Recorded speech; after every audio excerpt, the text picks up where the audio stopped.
جائز نہیں، اور جس قسم کی دعا تم ایک دوسرے کو دیتے ہو اسے ہم اپنے دین کے مطابق ایک دوسرے کو وہ دعا دینا جائز نہیں سمجھتے۔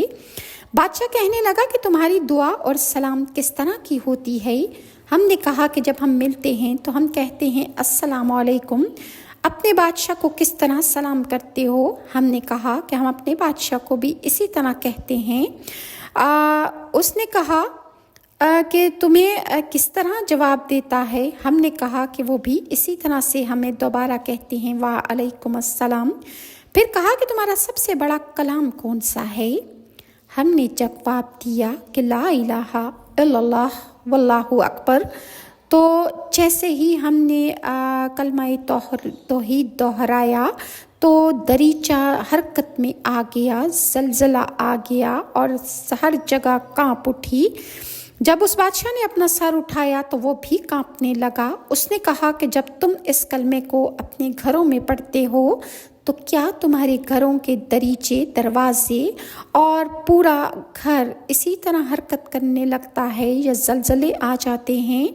ہم نے کہا اللہ کی قسم ہم نے تو اس جگہ کے سوا ایسا کہیں بھی نہیں دیکھا۔ بادشاہ نے کہا کہ مجھے یہ بات پسند ہے کہ تم جس جگہ اس کلمے کو پڑھتے ہو وہی جگہ حرکت میں آ جاتی ہے، زلزلے آ جاتے ہیں اور میرے ملک کا کچھ حصہ میرے ہاتھ سے نکل جاتا ہے۔ ہم نے کہا کیوں؟ کہنے لگا اگر ایسا ہوتا تو یہ نبوت کا تقاضا نہ ہوتا بلکہ محض کسی شخص کا ہیلا اور مکر و فریب ہوتا۔ اس کے بعد اس نے مختلف قسم کے سوالات ہم سے کیے اور ہم اس کے سوالوں کے جواب دیتے رہے۔ بعد میں اس بادشاہ نے ہم سے نماز اور روزے کے متعلق بھی سوال کیا تو ہم نے جواب دیا۔ تو پھر کہنے لگا اٹھو، تمہارے لیے ایک اچھا سا مکان تعمیر کر دیا گیا ہے جہاں تمہاری ضروریات کی تمام سہولتیں مہیا کر دی گئی ہیں۔ چونکہ ہم وہاں 3 دن تک قیام پذیر رہے اس لیے وہ بادشاہ ہمیں ہر رات بلاتا اور جن چیزوں کے متعلق ہم سے پوچھ چکا تھا دوبارہ ان کے متعلق سوال کرتا اور ہم اسے ہر طرح کے جوابات دیتے جاتے۔ پھر اس نے کوئی چیز طلب کی تو ایک 4 گوشہ صندوق لایا گیا جو زر و جواہرات سے بھرا ہوا تھا۔ اس صندوق کے اندر چھوٹے چھوٹے بہت سے خانے تھے، ہر خانے کا ایک دروازہ تھا اور ہر دروازے پر ایک تالا لگا ہوا تھا۔ بادشاہ نے ایک تالا کھولا اور ایک سیاہ ریشمی کپڑے کا ٹکڑا باہر نکالا۔ جب اس نے اس رومال کو کھولا تو اس پر ایک شخص کی تصویر تھی جس کا رنگ سرخ، آنکھیں کشادہ اور گردن دراز۔ ایسی گردن میں نے پہلے کبھی نہیں دیکھی تھی لیکن بے ریش تھا اور اس کے گیسو ایسے عمدہ تھے گویا دست قدرت نے اسے اپنے ہاتھوں سے خود بنایا ہے۔ بادشاہ کہنے لگا کہ تم اسے پہچانتے ہو؟ ہم نے کہا نہیں۔ کہنے لگا کہ یہ آدم علیہ السلام ہے۔ اس کے بعد بادشاہ نے دوسرا دروازہ کھولا اور سیاہ رنگ کا پارچہ نکالا۔ سیاہ رنگ کے کپڑے کا اس نے جب ٹکڑا نکالا تو اس پر ایک سفید رنگ کا سرخ چشم اور ایک بڑے سر والے آدمی کی تصویر تھی۔ یہ شخص اپنے محامد اور محاسن میں یکتا نظر آتا تھا۔ بادشاہ کہنے لگا کہ کیا تم اسے پہچانتے ہو؟ ہم نے کہا نہیں۔ بادشاہ نے کہا کہ یہ نوح علیہ السلام ہے۔ پھر ایک دروازہ کھولا اور دوسرا قطعہ حریر سیاہ نکالا تو اس پر بھی ایک شخص کی تصویر تھی جس کا رنگ نہایت سفید عمدہ اور جسم پیشانی روشن کشیدہ رخسار، سفید داڑھی، گویا ایسا لگ رہا تھا جیسے وہ شخص زندہ ہیں اور ہنس رہے ہیں۔ بادشاہ کہنے لگا کہ کیا تم اسے پہچانتے ہو؟ ہم نے پھر وہی جواب دیا کہ ہم اسے نہیں جانتے۔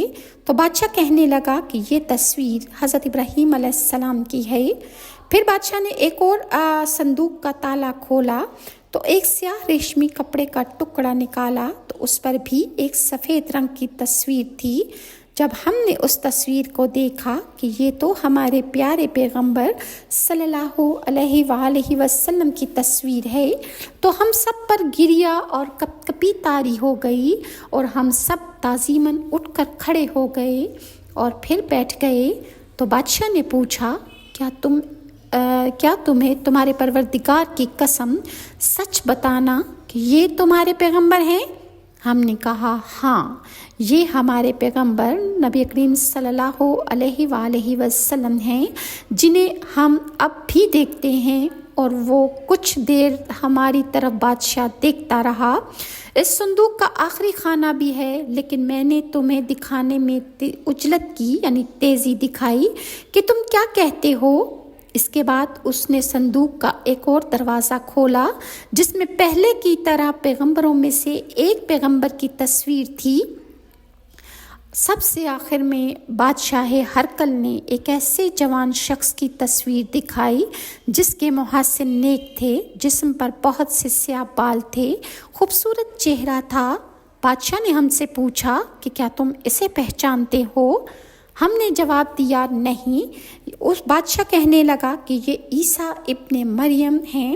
پھر ہم نے پوچھا کہ یہ تصویریں تیرے پاس کہاں سے آئی ہیں، جو انبیاء کرام کے حلیوں کے ساتھ بالکل ملتی جلتی ہیں، اور ہمارے رسول صلی اللہ علیہ وآلہ وسلم کی تصویر تو بالکل ان کے حلیے کے مطابق تھی۔ اس نے کہا کہ آدم علیہ السلام نے اللہ تعالیٰ سے درخواست کی تھی کہ ان کی اولاد میں سے جتنے بھی نبی ہوں گے ان کی شکلیں اللہ تعالیٰ حضرت آدم علیہ السلام کو دکھائے، تو اللہ تعالیٰ نے ان کی تصویریں حضرت آدم علیہ السلام کے پاس نازل کی، اور خزانہ آدم میں مغرب شمس کے نزدیک تھیں۔ ذوالقرنین ان تصویروں کو مغرب شمس سے لے آئے تھے اور حضرت دانیال علیہ السلام کو دے دی تھیں۔ پھر کہنے لگا کہ میں چاہتا ہوں کہ اپنے ملک سے نکل جاؤں اور تمہارا ادنا غلام بن کر رہوں، اور جب میں مروں تو نیک سلوک کیا جائے مجھ سے اور مجھے واپس لوٹا دیا جائے۔ واپسی پر جب ہم امیر المومنین حضرت ابو بکر صدیق کے پاس حاضر ہوئے تو ہم نے تمام گفتگو حضرت ابو بکر صدیق کو سنائی۔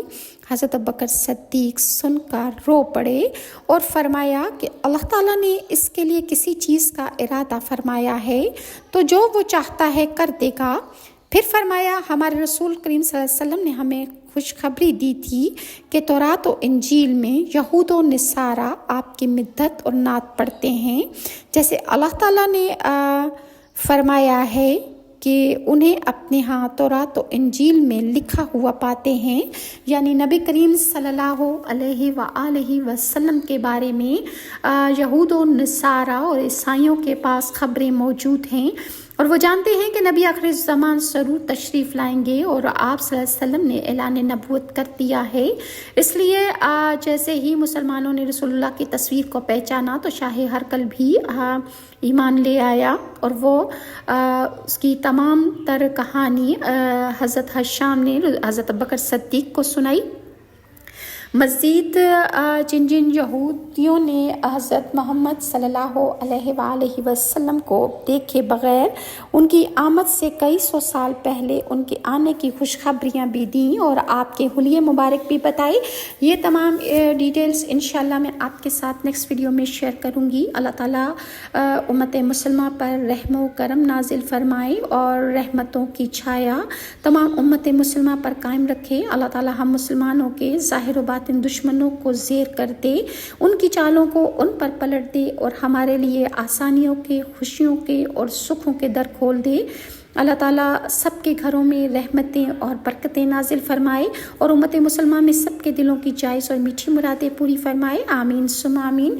اگر ویورز آپ کو میری ویڈیوز اچھی لگتی ہیں تو کائنڈلی لائک اور سبسکرائب ضرور کیجیے۔ نیکسٹ ویڈیو تک کے لیے ناز شاہ کو اجازت دیجیے۔ اللہ حافظ۔